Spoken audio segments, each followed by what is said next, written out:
എന്തായാലും കാര്യങ്ങൾ സേഫാണ്.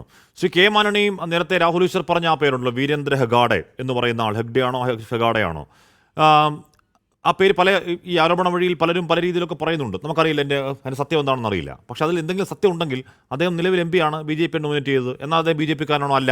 പോയ സർക്കാരുകൾക്കൊക്കെ വേണ്ടപ്പെട്ടവനാണ്. എല്ലാ സർക്കാരുകളും കർണാടക സർക്കാരും ഒക്കെ വാരിക്കോരി ഈ പറയുന്ന രാജ്യത്തിൻ്റെ സംസ്ഥാനത്തിൻ്റെ ബഹുമതികളൊക്കെ കൊടുക്കുന്ന ഒരാളാണ്. ഇത് സത്യം പറഞ്ഞാൽ കെ മാനൻ, നമ്മൾ ഈ വാർത്ത ഇപ്പോൾ ഇത്രയും വാർത്തയായിട്ട് പോലും പോലീസ് അവിടെ മിണ്ടാതെ നിൽക്കുക. ഈ വാർത്തയുടെ കണ്ണു മാറിയാൽ ഈ പറഞ്ഞ അസ്ഥികൂടങ്ങളൊക്കെ അതിനടിയിൽ തന്നെ ഇക്കാലം അത്രയും എങ്ങനെ കിടന്നോ അങ്ങനെ കിടക്കും. ശ്രീ കെ മാനണി. ഇല്ല കാശ്മി, അങ്ങനെ നമ്മൾ പ്രതീക്ഷിക്കേണ്ട കാര്യമില്ല. ഇപ്പം ഈ ക്ഷേത്രത്തിൻ്റെ ഭരണാധികാരി എന്ന് പറയുന്ന ആൾ MP ആണ്. അതുപോലെ തന്നെ ദേശീയ തലത്തിൽ അവാർഡുകൾ വാങ്ങിച്ചിട്ടുണ്ട്, സംസ്ഥാന തലത്തിൽ അവാർഡുകൾ വാങ്ങിച്ചിട്ടുള്ള ഒരു വ്യക്തി തന്നെയാണ്. അപ്പോൾ ഒരു അധികാര കേന്ദ്രം എന്ന് നമ്മളതിനെ വിളിക്കുന്നുവെങ്കിലും അവരെ ഒരു പ്രമാണിയാണ്. ഒരു നാടുവാഴിത്വം അവിടെ അവശേഷിക്കുന്നു അല്ല നിലനിൽക്കുന്നു എന്ന് എനിക്ക് മുമ്പ് പറഞ്ഞവർ പറഞ്ഞു. അത് ശരി തന്നെയാണ്. നമ്മൾ കേരളത്തിൻ്റെ സാമൂഹ്യ ചുറ്റുപാടിൽ അല്ലെ കേരളത്തിൻ്റെതായ ഒരു രീതിയിൽ നമ്മളിതിനെ കാണുമ്പോൾ നമുക്ക് വളരെ വിചിത്രമായിട്ട് തോന്നാം. പക്ഷേ ഞാനും അവിടെ പോയിട്ടുള്ളതാണ്. പല കേസുകളുടെ അന്വേഷണവുമായിട്ടും ഒക്കെ ആ സ്ഥലങ്ങളൊക്കെ എനിക്കും പരിചിതമായിട്ടുള്ളൊരു പ്രദേശം തന്നെയാണ്. തീർച്ചയായിട്ടും ഒരു ക്ഷേത്ര നഗരിയാണത്. നഗരമെന്ന് പറയുവാനില്ല, ഒരു ചെറു പട്ടണമാണ്. നമ്മുടെ നാട്ടിലെ ചെറു പട്ടണം പോലെയുള്ള ഒരു ക്ഷേത്രമാണ്. പക്ഷേ അതിനെ നിയന്ത്രിക്കുന്നത് മഞ്ജുനാഥസ്വാമി ക്ഷേത്രം, ശിവലിംഗ പ്രതിഷ്ഠയാണ് അവിടുത്തെ പ്രധാനപ്പെട്ട പ്രതിഷ്ഠ. അപ്പോൾ അവിടെ 10,000-കണക്കിന് ആളുകൾ ദിനംപ്രതി വന്നു പോകുന്ന ഒരു വലിയ ക്ഷേത്രമാണത്.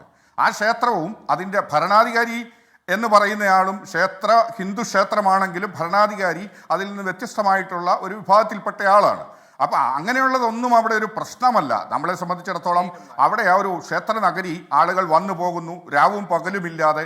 അവിടെ എവിടെ നോക്കിയാലും റൂമുകൾ കിട്ടും, അല്ലെങ്കിൽ കിടന്നുറങ്ങാനുള്ള സൗകര്യങ്ങളുണ്ട്, അല്ലെങ്കിൽ ഏത് ക്രിമിനലിനും ഏത് രീതിയിലുള്ള വ്യക്തികൾക്കും അവിടെ എത്തിയാൽ അഭയമുണ്ട്, ഭക്ഷണമുണ്ട്, കുളിക്കാനായിട്ട് പുഴയുണ്ട്.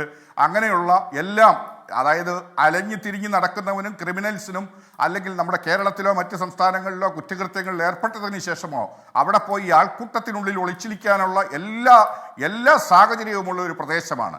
എന്നിരുന്നാലും നമ്മളിപ്പോൾ പോലീസിൻ്റെ കാര്യം പറഞ്ഞു. പോലീസിൽ ഞാൻ ആ സൗജന്യ കേസിലേക്ക് വരാം.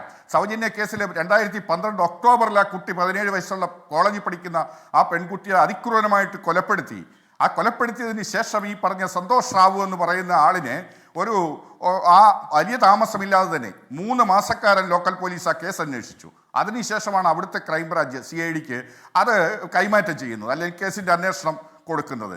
ആ കേസിൽ അവരെ CID അന്വേഷണം നടത്തി ചാർജ് കൊടുത്തു. പക്ഷേ ഈ കേസ് CBIക്ക് പോയി. CBI വീണ്ടും അന്വേഷിച്ച് അവർ ചാർജ് കൊടുത്തു. ട്രയൽ കോടതി ഈ കേസിൽ മതിയായ തെളിവുകളില്ല എന്നുള്ള, അതായത് ലിങ്കിങ് എവിഡൻസ് ഇല്ല. ആക്ച്വലി അതിനകത്ത് ഉത്തരവിൽ പറയുന്നത്, ഞാൻ മനസ്സിലാക്കുന്നിടത്തോളം അതിനകത്ത് ഡയറക്റ്റ് എവിഡൻസ് ഉണ്ടായിരുന്നില്ല, സർക്കംസ്റ്റൻഷ്യൽ എവിഡൻസ് ആണ്. സാഹചര്യ തെളിവുകളെ പൂർണ്ണമായിട്ട് തെളിയിക്കാനായിട്ട് പോലീസിനും അതുപോലെ തന്നെ പ്രോസിക്യൂഷനും സാധിച്ചില്ല എന്നാണ് പറയുന്നത്.